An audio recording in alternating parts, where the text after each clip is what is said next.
지금부터 약 40년 전에 미국에 라이언 화이트라는 소년이 살고 있었습니다. 그는 13살 때 혈우병을 앓게 되어 수술을 받게 되었습니다. 수술을 받다가 그만 수혈이 잘못되어서 에이즈라는 병에 걸리게 되었습니다. 이 병원 측의 잘못으로 상상할 수 없는 일을 당하게 되었습니다. 에이즈 감염으로 인해서 13살밖에 안 된 소년은 그대로 죽음을 기다려야 하는 처지에 놓였습니다. 그러나 이 아이는 자신이 죽는다는 것을 알면서도 그 누구에게도, 특히 자신을 에이즈 걸리게 한 의사에게도 원망하지 않았습니다. 항상 밝은 웃음을 보였고 모두에게 친절하게 대했습니다. 그 소년 앞에서 울며 염려하는 부모님을 오히려 위로하며 날마다 기쁘게 지냈습니다. 이러한 사실이 방송을 통해 미국 전역에 전해지게 되고 많은 사람들이 이 아이를 위해서 기도하게 됩니다. 유명 인사 또한 앞다투어 방문했습니다. 당시의 대통령이었던 레이건도 방문해서 이 아이를 위로해 주었습니다. 그러나 결국 이 소년은 5년을 더 살다가 하나님의 품으로 가게 됩니다. 이 아이가 마지막으로 아버지와 나눈 대화가 기독교 잡지에 실렸습니다. 그 내용은 이렇습니다. 아버지가 아들에게 말했습니다. 아들아, 미안하다. 나는 아무것도 너에게 해줄 것이 없구나. 아빠가 더 이상 어떤 선물도 줄 수 없음을 용서해다오. 이에 아들은 아빠, 아니에요. 전 지금까지 사람들로부터 많은 선물을 받으며 살았어요. 하지만 아무도 아빠가 제게 준 선물보다 더 귀한 선물을 준 사람은 없어요. 아빠는 내게 하나님 나라의 열쇠를 주었습니다. 예수님을 소개해 주었고 교회에 나아가 예수님을 믿게 해 주었고 말씀을 통하여 영생을 얻도록 해 주었습니다. 이 세상에서 이보다 더 크고 위대한 선물은 없으니까요. 이 기사를 읽은 수많은 미국인들이 많이 울었다고 합니다. 세상에 나가보면은 부모가 자녀에게 해줄 수 있는 선물이 아주 많이 있습니다. 저희 첫째 아이가 유치원 다닐 때 그때 저희는 멕시코 시티에 있었습니다. 저희가 살았던 곳에서 약 한 10분 정도 차 타고 가면은 큰 쇼핑몰이 있었습니다. 큰 쇼핑몰에 가보니 제 아들이 기뻐할 만한 장난감들과 상품들이 절비해 있는 것을 볼 수 있었습니다. 그래서 그 쇼핑몰에서 마음에 드는 것을 볼 때마다 저희 아이가 이렇게 저한테 말합니다. 아빠, 이거는 내년에 내 생일 선물날 사줘. 아빠, 저거는 어린이날 때 꼭 사줘. 그러면은 저는 알았어. 내년 생일 때 꼭 저거 사줄게 대화하면서 계속 구경을 합니다. 그러다가 이 아이가 너무 갖고 싶은 장난감이 있으면 아빠, 내년에 생일날 줄 선물 오늘 주면 안 돼? 라고 간절히 원하는 아들의 눈빛에 못 이겨서 내년 생일 선물을 미리 사준 적도 있습니다. 그거 갖고 나면은 우리 아이 너무 기뻐합니다. 이 너무 기뻐하는 아들을 보면서 내가 이 아들에게 세상 그 무엇도 줄 수 없는 선물을 줄 수 있으면 얼마나 좋을까라는 생각을 한 적이 있었습니다. 성도님들, 세상에는 많은 선물들이 있습니다. 하지만 주님 오시기 전까지 인간이 반드시 부딪혀야 하는 마지막 죽음 앞에서 그 죽음을 완벽하게 이길 수 있는 선물을 눈에 넣어도 안 아픈 우리 아들, 딸들에게 줄 수 있다면 얼마나 좋을까요? 죽음을 넘어서서 하나님과 함께 누리는 영원한 생명을 우리 자녀들에게 줄 수 있다면 아마 이보다 더 좋은 선물은 이 세상에 없을 것인데 말입니다. 물론 지금 당장은 우리 자녀들이 이것이 좋은 선물인지 아닌지 당장은 모를 수 있지만 나중에 우리 자녀들이 성장해서 인생을 살아가는 그 과정 속에서 부모님으로부터 받은 이 선물의 가치를 알 때 얼마나 고마워하겠습니까? 나는 새 부모님께 세상에서 가장 위대한 선물을 받았다 하면서 가슴속 깊이 그 선물을 가지고 감사하며 한평생을 살지 않을까요? 오늘 주일 예배는 읽으신 본문을 포함한 사무엘상 2장 말씀 전체의 말씀을 가지고 하나님 은혜를 나누고자 합니다. 오늘 사무엘상 2장은 한나의 아들 사무엘이 자라가는 모습을 보도하고 있는 내용입니다. 이제 성경을 보시면은 사무엘상 2장 1절에서 11절까지는 한나의 감사의 기도가 나오고 12절부터 17절까지는 엘리의 아들들의 나쁜 행동들, 그리고 18절에서 21절은 하나님 앞에서 자라고 있는 사무엘, 22절에서 26절까지는 아들들의 잘못을 지적하는 엘리 대제사장, 27절에서 36절은 엘리 집에 임하는 저주의 내용이 나오고 한나와 사무엘 그리고 엘리와 아들들이 그렇게 세상생활, 신앙생활 할 수밖에 없었던 이유를, 가장 중요한 이유를 29절, 30절이 말해주고 있습니다. 먼저 우리 사무엘상 2장 1절에서 11절 말씀을 보시면은 2장 1절에서 11절 말씀에 나오는 한나를 보시겠습니다. 말씀에 보시면 한나는 어떤 사람입니까? 아들을 못 낳는다는 이유로 사회적으로, 가정적으로 괴로움을 당하고 왕따, 소외감을 당했을 뿐만 아니라 주변 사람들로부터 저 여자는 저주받은 여인이다라는 말을 들을 정도로 아주 슬픈 삶을 살아가고 있던 사람이었습니다. 그런데 한나는 삶이 괴롭고 슬프고 힘들고 불행한 삶을 살고 있다고 생각할 때 한나는 무엇합니까? 기도합니다. 한나는 괴로울 때 기도하는 사람이었구나. 그렇게 기도하던 한나, 그토록 원했던 아들을 얻었고 가정 문제를 비롯한 모든 삶의 부분에서 해결함을 얻은 다음에도 기도를 멈추지 않고 계속 하나님께 기도합니다. 2장 1절에서 11절에 나타난 그녀의 기도 내용은 내 삶 전체의 주관자는 하나님이십니다. 역전의 하나님이십니다. 세상의 모든 나라들을 통치하시는 분이 바로 하나님이심을 고백하고 즐거워하고 있습니다. 성도님들, 한나는 즐거워할 때 뭐하고 있습니까? 가족끼리 먹으러 갔습니까? 노래 부르러 갔습니까? 골프장에 갔습니까? 기도하고 있습니다. 한나의 신앙은 괴로울 때도 기도, 즐거울 때도 기도, 항상 기도로 삶 전체가 하나님과 연결되어 있는 사람이었습니다. 신앙생활은 원래 기도하는 거구나. 꼭 무슨 일이 있을 때만 기도하는 것이 아니라 신앙생활은 원래 기도하는 거구나. 열심히 기도해서 응답받으면 응답받은 일을 하느라 기도 안 하는 생활로 다시 돌아가는 것이 아니라 성도라면 당연히 삶 전체가 하나님과 연결된 채 기도하는 사람이구나.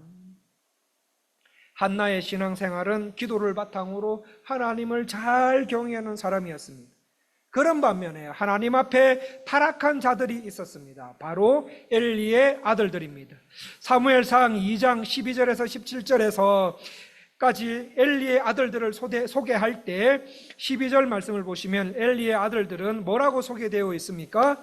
행실이 나빠, 여호와를 알지 못하는 자로. 이들이 타락하게 된 것은 한마디로 여호와 하나님을 멸시했기 때문이라고 나오고 있습니다. 엘리의 아들들이 행실이 나쁘다, 즉 하나님 나라를 무너뜨리는 행동을 이 아들들이 하고 있다는 말씀입니다. 어떻게 해서입니까?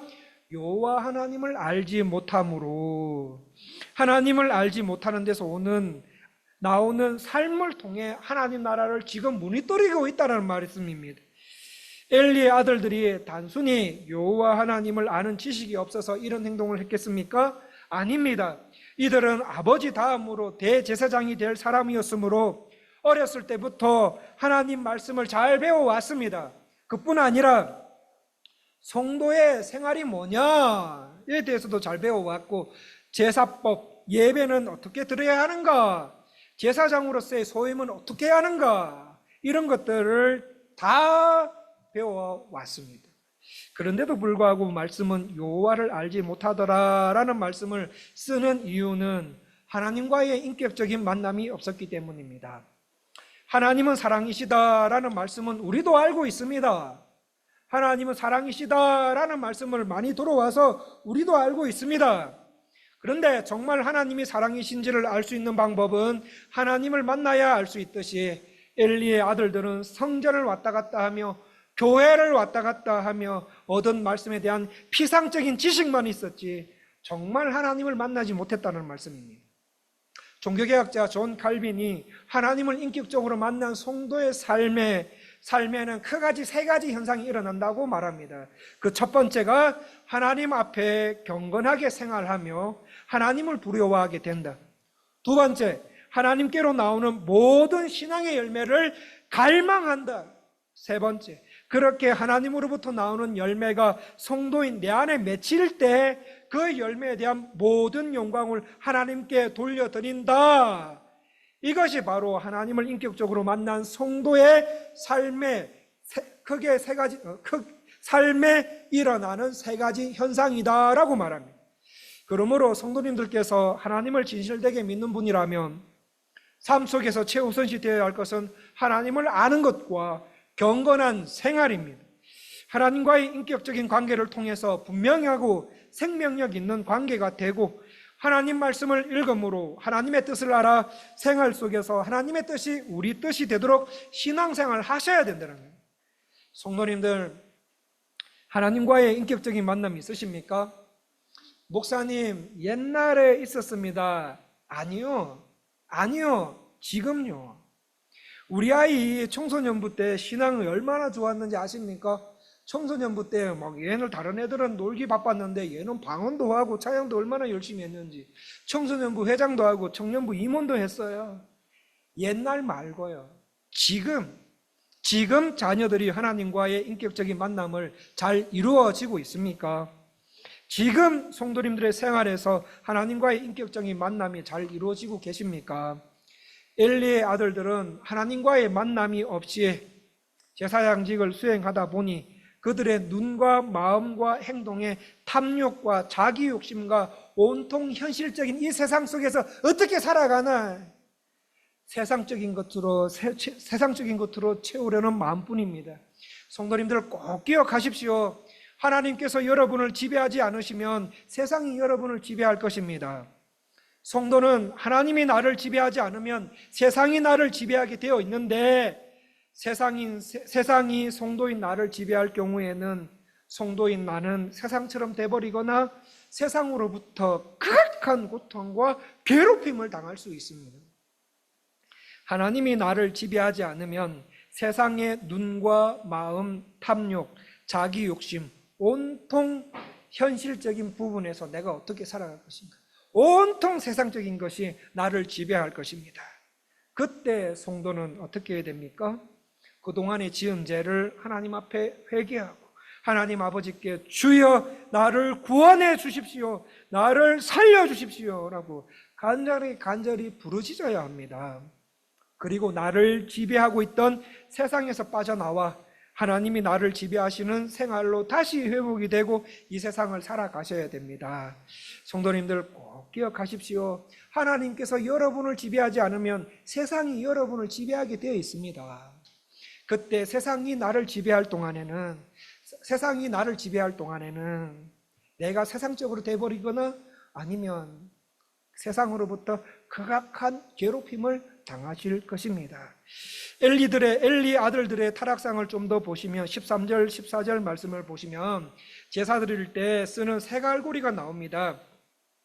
제사 드릴 때 유의해야 할 점의 중 하나는 번제, 소제, 화목제 같이 어떤 종류의 제사를 드리느냐에 따라서 제사장들 목으로 가져갈 제물의 부위가 달랐습니다. 그래서 제사장들은 제사장들의 목을 제사법에 명시된 내용을 철저히 준비하면서 제물을 가져갔어야 했습니다. 그런데 엘리의 아들들은 어땠습니까? 오늘은 삼겹살이 땡기네 하면은 제물 안에 있는 삼겹살을 세갈고로 푹 찍어가지고 먹었어요. 오늘은 목살이 좀 땡기네. 그러면 목살 부분을 푹 찔러가지고 먹고. 오늘은 좀 뒷다리가 땡긴다. 그러면은 이렇게 뒷다리 그냥 막 제사의 종류와 관계없이 세갈고리를 그냥 푹푹 찍어서 먹고 싶은 제물의 부위를 취해서 먹었습니다.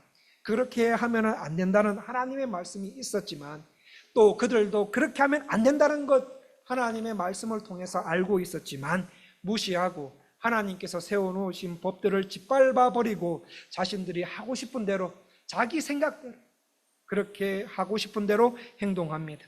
하나님에 대한 어떠한 경외하심이나 자기 직무에 대한 충성심과 신앙생활에서의 진실함과 순전함은 이들에게서는 전혀 찾아볼 수 없고, 그의 마음과 행동은 오직 탐욕과 이기적인 욕심과 자기 욕심과 이 땅에서 현실 속에서 어떻게 살아가야 되는가, 여기에만 관심이 다 있고 여기에 채우려는 이 마음을, 자기 욕심을 채우려고 하는 마음뿐이었습니다. 우리의 삶은 어떻습니까? 성도로서 세상에서 신앙생활 하는데 자신의 욕심과 눈앞의 이익을 채우기 위해서라면 하나님과 하나님 말씀을 무시하고 경히 여기신 적은 없으십니까? 이러한 엘리의 아들들과 제사장의 행동 하나하나 보신 하나님께서는 뭐라고 말씀하십니까? 얘들아, 이들이 나를 멸시하고 있다라고 말씀하십니다. 여호와를 알지 못하는 사람, 하나님을 인격적으로 만나지 못한 사람도 교회에 나올 수 있습니다. 그리고 교회에 나와서 예배 드릴 수 있습니다. 주변 사람들로부터 착하다, 매너 좋다, 공부 잘한다라는 인간적인 평가도 있을 수 있지만 생활에서는 어떻습니까? 여기서는 은혜 많이 받고 세상 생활에 나가서는 하나님의 받은 은혜는 짓밟아버리고 내 좋은 대로, 내 생활대로 하나 생활에서는 하나님을 멸시하는 일에 빠질 가능성이 크다는 말씀입니다.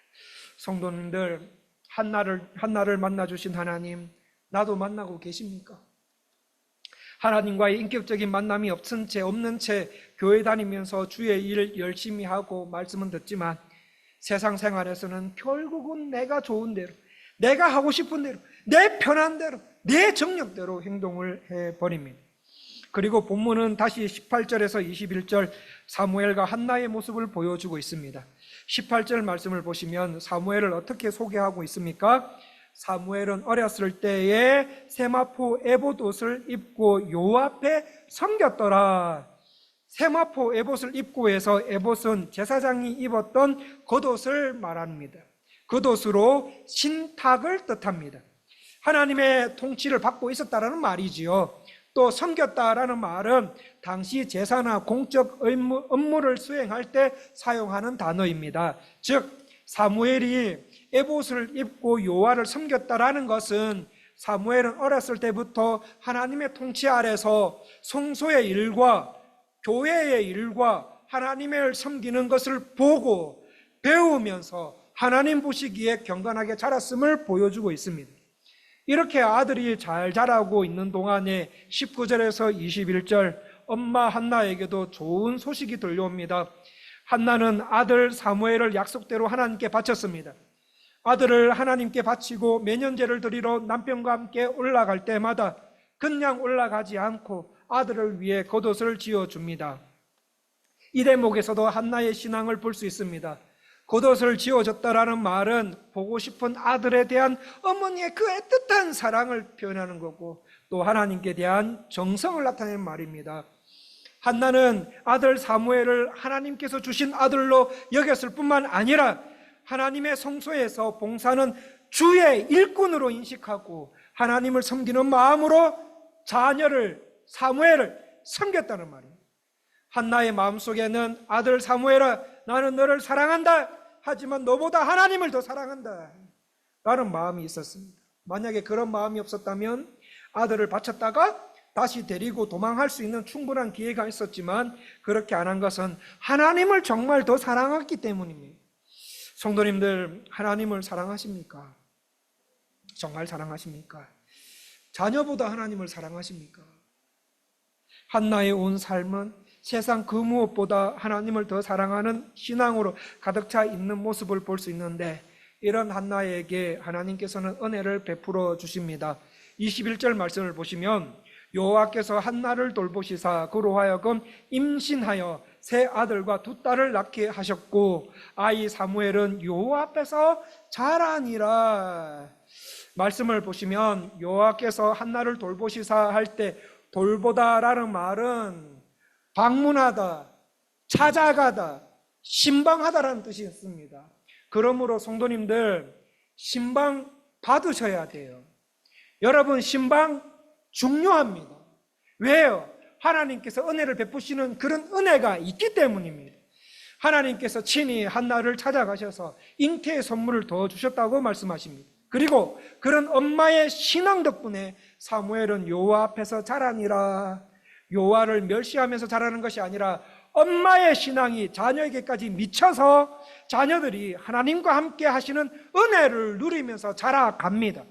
여기까지 말씀을 잠시 정리하자면 한나와 사무엘은 여호와 하나님 앞에서의 관계적인 면에서 두 가지를 볼 수 있는데, 첫째, 한나는 하나님을 섬기는 관계요, 둘째, 하나님은 사무엘과 함께 계시는 관계였기에 어렸을 때부터 사무엘은 경건하게 자랄 수가 있었습니다. 이에 반해 22절에서 25절에 나오는 엘리의 아들들은 어떻습니까? 회막문에서 수중 두는 여인과 동침했다는 소리와 아들들의 그 행실이 나쁜 것을 온 이스라엘이 다 알고 있었습니다. 엘리의 아들들은 스스로 나신인이 되어서 회막 입구를 청결하게 하는 여인 최소 2명 이상과 동침합니다. 이들의 행위는 어떤 정욕을 못 이겨서 했던 한 번의 탈선 행위가 아니라 습관적으로 해온 범죄 행동이었습니다. 뿐만 아니라 얼마나 아들들의 행실이 나빴냐면 이스라엘 온 백성에게 알려질 정도로 극심해 아들들의 안 좋은 소문이 돌고 돌아서 아버지의 귀까지 돌려오게 될 정도였습니다. 이 사실을 안 아버지 엘리는 아들들로 불러서 말합니다. 24절, 25절 말씀입니다. 내 아들들아, 그리하지 말라. 내게 들리는 소문이 좋지 아니하니라. 너희가 여호와의 백성으로 범죄하게 하는도다. 사람이 사람에게 범죄하며 하나님의 심판하시려니와 만일 사람이 여호와께 범죄하면 누가 그를 위하여 간구하겠느냐 하되 그들이 자기 아버지의 말을 듣지 아니하였으니 이는 여호와께서 그들을 죽이기로 뜻하셨습니다.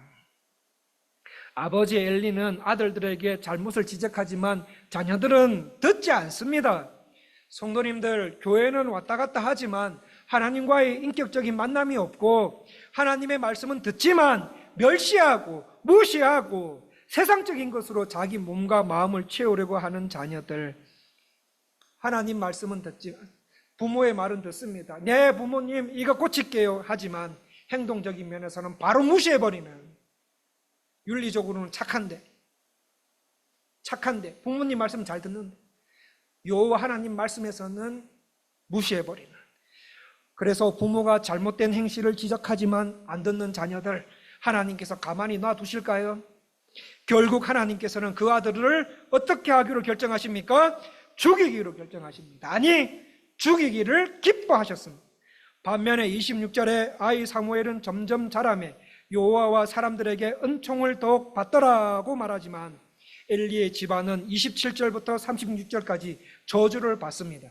한나의 집안과 엘리의 집안, 이 두 집안을 한번 비교해 보십시오. 한 집안은 여호와 하나님 한 분만을 경외함으로 문제 많은 집안을 살려냅니다. 그러나 한 집안은 자손 대대로 하나님을 잘 믿는다고 자부하는 대제사장 집안이었지만 저주를 받아서 자손이 끊기고 집안에 노인이 없을 정도로 어른들이 일찍 다 죽게 되고 부모보다 자식이 먼저 죽게 되고 집안 자체가 끝나버리는 차이가 나도 너무 납니다. 이런 차이가 나는 원인이 무엇입니까? 그 원인을 29절 30절에서 말씀해 주고 있습니다. 우리 읽으셨지만 우리 29절과 30절 말씀을 한 번만 더 다 같이 한번 읽어보겠습니다. 29절 30절 말씀을 다 같이 읽기를 시작하겠습니다. 너희는 어찌하여 내가 내 아들들을 나보다 더 중히 여겨 내 백성 이스라엘이 드리는 가장 좋은 것으로 너희들을 살찌게 하느냐? 그러므로 이스라엘의 하나님 나 여호와가 말하노라. 내가 전에 내 집과 내 조상의 집이 내 앞에 영원히 행하리라 하였으나 이제 나 여호와가 말하노니 결단코 그렇게 하지 아니하리라. 나를 존중히 여기는 자를 내가 존중히 여기고 나를 멸시하는 자를 내가 경멸하리라. 30절 하반절 말씀에 나를 존중히 여기는 자를 내가 존중히 여기고 나를 멸시하는 자를 내가 경멸하리라는 말씀이 나옵니다. 성도님들, 엘리의 집안이 저주를 받고 완전히 초토화되는 이유는 그의 아들들의 나쁜 행동에서 그렇게 된 것이 아닙니다. 진짜 이유는 엘리 니 때문이다. 엘리 너 때문이다. 네가 나를 존중하지 않으니까 그런 거 아니에요. 네가 나를 존중하지 않으니까 애들이 저 모양 조꾸라지 아니야. 이 말입니다. 어른 책임이다. 자녀들이 여호와 하나님을 알지 못하는 것은 자녀들이 잘못한 게 아니라 부모 책임이다, 이 말입니다. 27절에 하나님의 사람이 이 저주의 내용을 누구에게 전하러 갑니까? 잘못한 행동을 하고 있는 아들들에게 갑니까? 아닙니다. 그의 아버지 엘리에게 찾아갑니다. 집안의 저주를 받거나 자녀들이 신앙의 잘못된 길로 가게 되고 자녀가 하나님을 인격적으로 만나지 못함이 있고, 아니 하나님을 알지 못하도록 만들고 이것이 하나님께서 기뻐하시는 일인지 알면서도 육체의 즐거움 앞에, 현실 앞에 눈이 멀어서 하나님의 길로 가지 못하게 방해하고, 그렇게 산 결과 자녀들이 세상으로 나가 다시 올바른 신앙의 길로 돌아오지 못하게 하는 것은 1차적으로는 집안 어른 책임이다. 왜입니까? 부모들이 하나님을 존중하지 않았기 때문에. 하나님을 존중하는, 하나님을 존경하는 신앙생활을 하지 않았기 때문에. 말씀해 보시면 엘리는 자녀들 앞에서 하나님을 존중했다, 하나님을 존경했다라는 말이 하나도 안 나옵니다. 얘들아, 너희들 안 좋은 소문이 들린다. 그거 하나님께 잘못된 행동이야 라고 잘못을 지적하면 자녀가 화낼까봐 제대로 말도 못합니다. 평상시 엘리는 그의 아들들에게 하나님을 존중하는 모습을 보여주지 않으니까 올바른 삶과 신앙생활에 대해 조언해줘도 아비의 말에, 그 아버지의 말에 시도 안 먹히는 모습을 볼 수 있습니다. 그로 인해 이 아들들의 행동은 점점 더 타락해져 가고 점점 더 하나님과의 거리가 멀어져 가고 자녀들을 신앙으로 제대로 키우지 못하고 자녀들이 점점 더 하나님과 멀어지게 되자 결국 하나님께서는 뭐 하시기로 작정하십니까? 결국은 자녀들을 죽이기로 결정하십니다. 아니요, 그 자녀들을 죽이기로 기뻐하십니다. 성도님들, 자녀 중에 지금까지 도덕적으로 윤리적으로 착하지만 착하게 잘 키웠어요. 하지만 하나님과의 인격적인 만남이 없는 자녀 있습니까? 또는 옛날에는 하나님과의 인격적인 만남이 있었던 것 같은데 지금은 그 은혜 다 잃어버리고 방황하고 있는 자녀는 있습니까? 하나님을 알지 못해서 말썽 부리고 나중에는 좋지 못한 소문이 들리는 자녀 있습니까? 공부 잘하고 직장생활도 잘하고 어른들한테 인사도 잘하고 예의 바르고 남들한테 배려 잘하고 남들 불편하게 하지 않으면서 잘 자라고 있지만 구원받지 않는 자녀 있습니까? 반대로 우리 아이가 신앙적으로 제대로 커가기를 바라는데 부모인 내가 봐도 하나님 앞에 이건 아닌 것을 행동하고 있는 자녀들은 없는지요? 어떻게 신앙적으로 바르게 잘 키울 수가 있습니까? 다 큰 아들, 딸들이 다시 하나님께로 돌아오기에 너무 멀리 갔다고 생각하시고는 언제 돌아올까 초조해 하시는 분 계십니까? 있으시다면 우선 자녀를 걱정하기에 앞서 부모인 내가 신앙적으로 생활적인 면에서 하나님을 존중하고 있는지부터, 교회 일은 세상 일은 열심히 하고 있는데 하나님을 정말 사랑하고 하나님을 존중하면서 교회 일, 세상 일 열심히 하고 계시는지 그것부터 점검하셔야 합니다. 내 자녀는 아니겠지. 설마 내 자녀는 아니겠지. 주일 예배 꼬박꼬박 나와 주일학교 교사도 하고 식당에서 일도 하고 찬양, 주차 각 위원회에 들어가서 열심히 봉사하는데 교회에서도 말씀도 안 부리고 얼마나 교회 어른들한테 인사도 잘하고 예의 바르고 착한데, 그렇다 하지만 성도님들께서 자녀의 평소 생활과 교회 밖에서의 평소 생활과 집에서의 했던 생활의 사고방식들을 말씀에 비춰봤을 때 하나님 안 만났다고 판단이 되시면 여러분 하나님 앞에 오셔야 돼요. 인사 잘하고 착하고 봉사 열심히 한다 해서 하나님 나라 가는 거 아닙니다. 그런 거 없어도 돼. 내 자녀 지역 내 자녀 사회에서 적응 잘하고 자기 맞벌이하고 세상에서 도태되지 않도록만 해주면 부모로서 할 일 다 있다.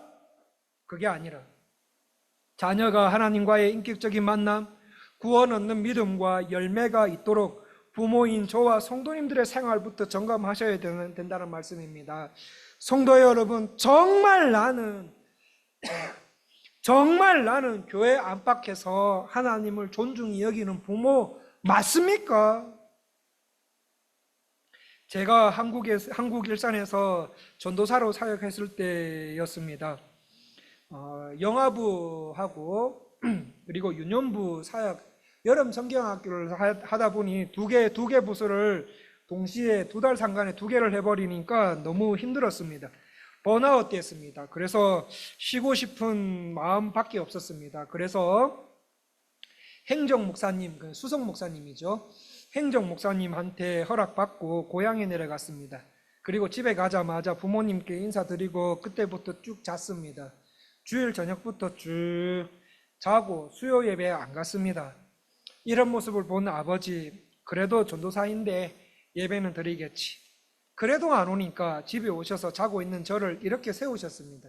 그리고는 너 수요 예배도 안 가고 새벽 기도도 안 드리고 뭐 때문에 내려왔냐?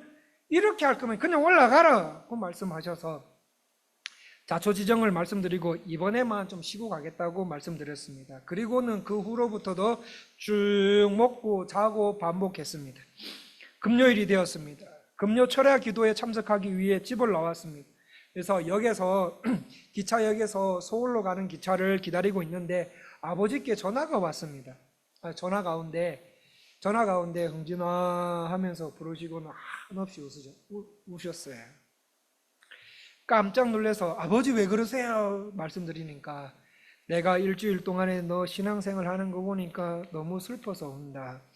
내가 너를 위해서 30년이라는 그 시간 동안에 새벽제단 싸우면서 그렇게 하나님으로부터 멀어져 있는 너를 하나님의 사람으로 돌아오게 해달라고 그렇게 기도했는데 이제 좀 신학교 들어가고 그래서 이제 좀 돌아온 것 같아 싶었는데 너 하는 행동을 보니까 너 앞날이 걱정이 돼. 너는 이제 다 커서 내가 때릴 수도 없고 어떻게 말할 수도 없을 정도로 슬프다 하시면서 계속 우시는 거였습니다. 근데 저는 그때 아버지 웃으는 모습을 처음 봤습니다. 저는 아버지는 눈물이 없는 줄 알았어요. 물론 오해하지 마십시오. 아버지 밑에서 양육 받아오면서 제 입장에서 저한테 아버님 상처 많이 주셨어요. 그런데 한 번도 저에게 울음을 보이지 않는 그 아버지의 첫 울음이 제 신앙에 대한 걱정의 눈물이었어요. 저는 이게 충격적이었어요. 아버지는 눈물이 없는 줄 알고 살아왔는데 제가 본 아버지의 가장 첫 울음이 하나님 앞에서 신앙생활 잘 못할까 봐 아들이 걱정이 되시는 그 흘리는 눈물이었어요. 진심으로 제 신앙을 눈물을 흘려가며 걱정해 주는 부모가 있다는 데서 제가 충격을 받은 거였어요. 아버지께서 오시는 음성 듣고 정신이 번쩍 들어서 내가 잘못했구나. 다시는 그렇게 하면 안 되겠다. 깊이 깨닫고 다시 한번 하나님 앞으로 가게 됩니다. 성도님들께서는 자녀들에게 어떤 분이십니까? 얘야, 내일 나 회사 안 나가. 주일날 회사 안 나가는데 놀러 가자. 요즘 장사 안 되네. 주일날 장사 안 할 수도 없고 어떡하지? 그래, 아빠 엄마 교회 예배 드리고 올 테니까 니는 장사 좀 해. 공부해. 엄마 아빠가 교회 가서 너 예배 드릴 것까지 내가 다 드리고 우리가 다 대신 예배 드릴 테니까 공부 열심히 해서 대학부터 가고 교회 다녀라. 이렇게 교육받은 사람 자녀들 대학 가서 교회 안 나와요. 더 안 나옵니다. 내일이 시험이잖아. 어딜 가? 시험 끝나면 교회 가. 다음 주에 교회 가. 예배만 드리고 빨리 와서 공부해. 일해. 여름 성경학교? 수련회? 얘가 정신이 있나 없나? 학원 가야지. 그 시간에 과외 받아야지. 스포츠 센터 가야지. 성도님들, 여름 성경학교 이런 이유로 못 보내는 것 오늘 본문의 말씀을 통해서 건면드립니다. 그거 자녀 죽이는 거예요. 그거 학원 때문에 원래 수련회 할지 안 할지 정해지지 않았지만 모르지만 학원 때문에 뭐 해야 되기 때문에 자녀 수련회 못 보내는 거 엘리의 아들들 만드는 겁니다. 그거 주일 학교 여름 사역 왜 해야 되는데, 여름 성경학교 왜 해야 되는데, 뭐 때문에 해야 되는데 이해가 안 가네. 참나 애들 은혜 받는 거 그때뿐인데 이런 자세가 아니라 교회 주일 학교에서 여름 사역하고 한다고 하면은 자녀들 보내셔야 됩니다. 스케줄, 학원, 과외 이런 거 다 취소하고 보내셔야 됩니다. 우리 교회 아이들 풍성하게 먹일 수 있도록 찬조하셔야 되고요. 시간 되시면 직접 와 보셔서 애들한테 애들아 은혜 많이 받아라. 뭐 줄까? 피자 사줄까? 통닭 사줄까? 떡볶이 뭐 필요한데? 선생님들 뭐 필요하십니까? 이런 마음가짐이 맞습니다. 주일날 출장 있는 날 본교회에서 주일을 지키셔야 돼요. 본교회에서 주일을 지키시려고 출장을 연기하고 연기했는데도 정말 가셔야 할 상황이 있으시면 가셔야 되지요. 가셔서 그곳에 있는 교회에서 예배 드리거나 아니면 교회가 없을 경우에는 혼자라도 예배 드리셔야 돼요. 그러나 살아계신 하나님을 의식하지 않고 하나님을 두려워하지 않고 명백하게 명시되어 있는 하나님 말씀을 무시하면서 내가 이렇게 행동하면 하나님께서 싫어하신다는 것 다 아시면서도 하나님을 존중하지 않는 마음으로 하나님의 의중이 말씀과 양심으로부터 들리는데도 그 말씀을 경히 여기고 멸시하는 마음으로 반복적으로 행동하시면은 하나님께서 가만히 계실까요? 1차적으로는 자녀들이 보고 있습니다. 자녀들이 보면서 내 마음대로 해도 되는구나. 우리 부모님 예배드리러 주일날마다 꼬박꼬박 가시지만 하나님 안 계신 것처럼 사시는데 뭐 나도 그렇게 살아야지. 부모님도 그렇게 사시는데 뭐 내가 하나님을 존중하는 부모인지 어떻게 알 수 있습니까? 하나님께 엽주기 전에 내 자녀가 내가 봐도 하나님께 잘못된 행동을 반복적으로 할 때가 있습니다. 반복적으로 행동할 때 자녀 뺨을 있는 힘껏 때리면서 하나님 앞에서 내가 그렇게 키웠나? 라고 한번 말해 보십시오. 그리고 난 후에 자녀의 돌아오는 반응이 아빠가 언제 그랬는데, 엄마가 언제 하나님 앞에서 나를 그렇게 키웠다고 따지거나 마음으로 대들면 하나님 존중하지 않는 생활을 하실 가능성이 있습니다.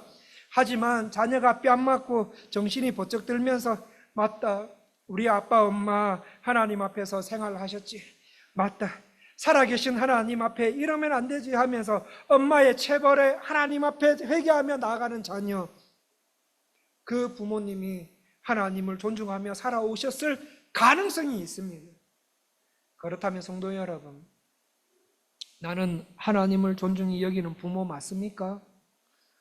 자녀들이 신앙적으로 잘 자라고 못 자라는 1차적인 기준은 부모인 내가 여호와 하나님을 존중하느냐 멸시하느냐에서, 이 물음에서 나오는 삶의 태도와 방식, 생활에서의 의식과 행동, 가치관에 달려있다는 말씀입니다.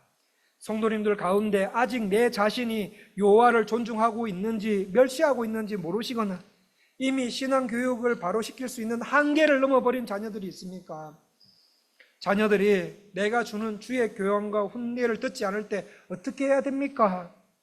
말씀에는 자식들을 때려서라도 바로 돌아오게 하라고 말씀하십니다. 그런데 그 매도 소용이 없을 때 어떻게 해야 됩니까? 이 힘들고 어려운 깨레따로 한인 생활 하시지만 그럼에도 불구하고 내 자녀들에게 평생에 내 자녀들이 평생 기억할 만한 선물들을 주고 싶다면 한나가 신앙생활 했던 방식으로 돌아가야 하지 않습니까? 즐거울 때든지 괴로운 때든지 그거 상관없이 한나가 기도한 것처럼, 한나의 전 삶이 기도로 하나님과 연결되어 있는 채로 살아간 것처럼 우리 깨레따로 은혜 장로교회 성도님들이 기도의 자리를, 말씀의 자리를 그 무엇보다 중요하게 여기시면서 하나님을 존중하고 있다는 신앙생활도 함께 자녀들에게 보여주시면 어떨까요? 성도님들, 하나님께서는 우리로 하여금 존중함을 받고 싶어 하십니다. 성도 여러분, 하나님은 우리에게 존중함을 받고 싶어 해요. 존경함을 받고 싶어 하십니다. 그리고 하나님께서는 부모님들에게 아이들을 세상 경쟁에서 도태되지 않도록 키우는 것이 아니라 세상 속에서 하나님을 존중하는 자녀로 키우시기를 원하고 계십니다. 이때까지 내 자녀, 어떤 자녀 교육관으로 양육해 오셨습니까? 성도님들의 자녀 교육관이 세상적인 관점이었다면 돌이켜라. 하나님께서는 하나님과의 인격적인 만남이 없이 계속 타락해 가고 있는 엘리의 아들들을 바로 죽이지 않고 사람을 보내셔서 심판의 내용을 알게 하신 것은 너희들이 해왔던 생각 방식, 너희들이 살아왔던 마음 씀씀이, 너희들이 해왔던 행동 방식, 생활 방식 모르는 것 같지? 아니, 나 다 안다. 그러므로 너희가 해왔던 삶들을 자세히 살펴보고 하나님께로 돌이켜라 라고 기회를 주시고 계신다는 말씀입니다. 너 지금 잘못 행동하고 있으니까, 너 지금 내가 선물로 준 자녀들 잘못 키우고 있으니까 돌이켜라, 돌이켜라, 돌이켜라. 지금이라도 돌이키면 하나님께서 원하시는 길로 자녀를 가게 하시겠다. 한나와 사무엘의 모자처럼 사랑해 주시겠다라고 말씀하고 계십니다. 말씀을 맺겠습니다. 성도님들, 이 세상에서 가장 위대한 선물은 무엇이라고 생각하십니까? 말로 표현할 수 없이 사랑스러운 우리 자녀들에게 주고 싶은 가장 위대한 선물은 어디에서 찾아볼 수 있습니까? 백화점입니까? 돈입니까? 비싼 겁니까? 아이들이 원하는 거 다 해주는 겁니까? 대학입니까? 직장입니까? 엄마 한나가 아들 사무엘에게 준 선물 그거 아니겠습니까? 사무엘이 살던 시대는 영적으로 암울했고 사회, 정치, 경제, 문화 온통 어둡고 악할 뿐이고 점점 살기 어려워져 가고 점점 살기 힘들어져 가는 시대였습니다. 이러한 시기에 사무엘은 경건함을 상실하지 않고 하나님의 사람으로 그 시대의 빛과 같은 인물로 반듯하게 성장해 나갑니다. 그 반면에 똑같은 사회적 배경에서 살고 있고 상황 속에서 살고 있었던 엘리의 아들들은 행실이 나빠 라고 하나님께 낙인이 찍히더니 집안이 몰살당하는 불행한 인물로 지금까지 저와 성도님들께 안 좋은 집안의 모델로 전해져 내려오고 있습니다. 사무엘과 엘리의 아들들 인생의 결과, 이 인생의 결과가 갈라지는 이유가 무엇입니까? 그 이유 중에 하나가 바로 부모님들에게 어떤 선물을 받았는지에 따라서 달라집니다. 오늘 말씀을 통해서 한나와 사무엘 모자처럼 하나님을 존중히 여기는 신앙생활, 우리 자녀들에게도 선물로 물려주어 자녀들이 즐거울 때든 어려울 때든 여호와 하나님의 법도에서 떠나지 않고 영생을 소유할 뿐만 아니라 이 시대를 살리는 빛들의 자녀로 끊임없이 일으킴을 받는 깨레따로 은혜 장로교회 부모님들 그리고 자녀들 다 되시기를 간절히 원합니다. 기도하겠습니다. 하나님 아버지 감사합니다. 우리를 부모로 세워주시고 사랑의 열매로 자녀들을 주셔서 감사합니다. 하나님 아버지 사무엘처럼 아이들을 키우기 원합니다. 우리 아이들이 여호와의 법도에서 벗어나지 않기 원합니다. 그러기 위해서는 성경에는 집안 어른들의 하나님을 향한 존중함을 자녀들에게 보여줘야 할 것 같습니다. 하나님, 우리 깨레따로 은혜 장로교회 부모님들이 더욱더 하나님을 존중할 수 있는 마음을 허락하여 주셔서 깨레따로 은혜 장로교회 소속 가정의 아이들뿐만 아니라 우리 주일학교, 영아부, 유치부, 유년부, 초등부, 중등부, 고등부, 대학부 지체들, 아이들까지 그 어르신들의 하나님의 존중함을 배워 일평생 하나님을 따르며 이 시대의 빛들이 될 수 있는 초석을 마련할 수 있게 도와주시옵소서. 주여, 우리 교회가 하나님을 존중히 여기는 교회가 되기 원합니다. 교회 안팎에서 하나님을 존중히 여기는 부모, 하나님을 존중히 여기는 자녀가 되게 하여 주시옵소서. 그리하여 이 암울하고 점점 살기 어려워져가는 이 시대에 어두운 세상을 비추는 빛들의 자녀들이 되게 하여 주시옵소서. 그렇게 하실 주님을 찬양하며 존귀하신 예수님 이름으로 기도합니다. 우리의 314장 하나님께 찬송하시겠습니다.